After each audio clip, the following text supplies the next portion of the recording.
Yung, kamusta mga pare ko eh? Ano sa tingin nyo? May hinog ba to?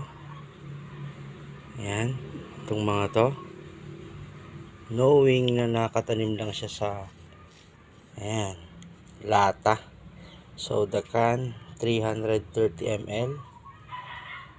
Ayan, yan yung itsura niya. Meron siya ngayong dalawang bunga. Ayan, may hinog kaya? O madadagdagan pa ng bunga? Ayan, kasi may mga bulaklak pa siya. Madami pa siyang bulaklak.